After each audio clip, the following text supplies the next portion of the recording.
What happens when a talk show host pushes Melania Trump too far? The answer is something that left the world stunned and talking for weeks. The studio was buzzing with energy that evening. The audience, packed into every available seat, chattered excitedly as the cameras prepared to roll. This wasn't just another talk show, it was one of the most highly rated programs on air. Known for its sharp humor and controversial commentary, Alex Brooks's show was where guests came to be challenged, sometimes even humiliated. Alex Brooks himself, seated confidently under the glow of studio lights, seemed ready to do what he did best: dominate. With his signature smirk and sharp tongue, he had carved a reputation as a liberal voice, unafraid to grill even the most guarded of guests. But tonight, something was different. "Ladies and gentlemen," Alex began, his voice smooth, laced with intrigue, "we have a very special guest tonight, someone I bet you'd never expect to see on this stage," the audience murmured, curiosity spreading like wildfire. "Please welcome Melania Trump." As if on cue, Melania emerged from backstage. Dressed in an impeccably tailored ivory suit, her entrance was one of quiet elegance. Her heels clicked softly against the stage floor as she moved with an air of calm authority. The audience gasped, a ripple of whispers spreading through the crowd. Some clapped, others exchanged puzzled looks, and a few skeptics folded their arms, clearly unsure of what to expect. This was Melania Trump, a former First Lady known more for her reserved demeanor than for making public waves. Alex, momentarily caught off guard, quickly recovered, leaning back in his chair with his trademark grin. "Mrs. Trump?"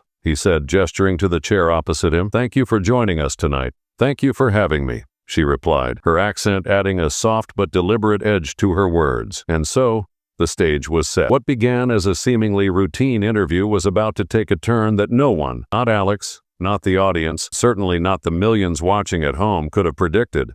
The conversation started predictably enough. Alex leaned forward slightly, crossing one leg over the other, his polished demeanor on full display. "So, Melania," he began with a practiced smile, "it's been a while since your time in the White House. What's life like now?" Melania met his gaze evenly, her posture perfect, her expression calm. "Life is peaceful," she said simply. "I focus on my family, my projects, and helping children through my initiatives." Her words were deliberate, almost measured, as though she had rehearsed this line many times before. The audience listened intently, though some seemed restless, waiting for Alex to dig deeper. And dig deeper he did. "Interesting," Alex said, his tone growing sharper. "But let's not ignore the elephant in the room. Many people have criticized you for staying silent during some of the most controversial moments of your husband's presidency. How do you respond to that?" Question hung in the air, heavy with implication. Melania, however, didn't flinch. "I believe actions speak louder than words," she replied firmly. "It's easy to criticize from the sidelines. It's harder to make real change. I focus on what I can do, not on what others think I should say." There was a ripple of murmurs in the audience.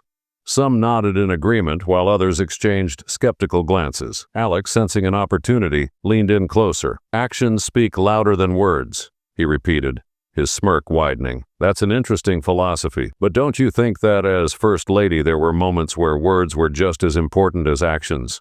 If not more so?" Melania tilted her head slightly, her expression unreadable. "People have their roles," she said. "My role was to support my husband and my country in my own way." Alex's smirk didn't falter. If anything, it grew wider. "And supporting him meant staying silent?" he pressed, "even when his actions or words created division?" The room grew tense, the audience hanging on every word. Melania remained composed, her hands resting gently on her lap. "Division has always existed," she said after a pause. "Blaming one person for it is easy. Solving it is not. I choose to focus on unity, not blame." Her words hung in the air, a challenge in themselves.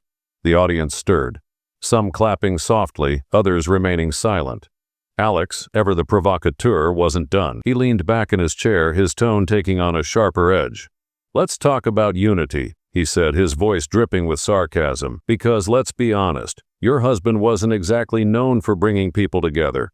Do you really think your work as First Lady made a difference?" The question was bold, almost cruel in its delivery. But Melania didn't take the bait. "My work was never about seeking attention," she said calmly. "It was about making a difference. No matter how small, I don't measure success by public opinion." Her response drew applause from a portion of the audience.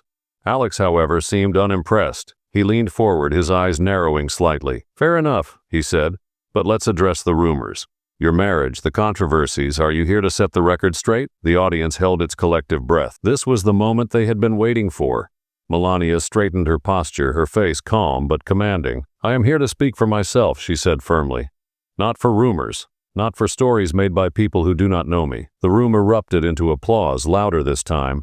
But Alex wasn't finished. His next question raised the stakes even higher. "Melania," he said, his voice quieter now, "do you ever regret marrying Donald Trump?" A collective gasp echoed through the audience.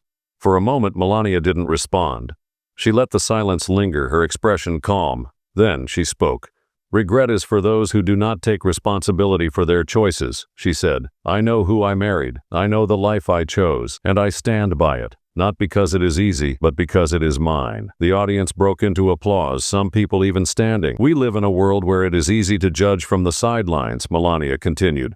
"But the truth is, you cannot understand someone's life unless you have lived it. And I do not owe anyone an explanation for my choices." Her words were met with deafening applause. Alex, for the first time, seemed at a loss for words. Finally, he managed a response. "Well," he said, his voice subdued, "I didn't expect you to handle that so gracefully." Melania offered a small smile. "I don't play games, Alex," she said. "I speak the truth, and that is enough."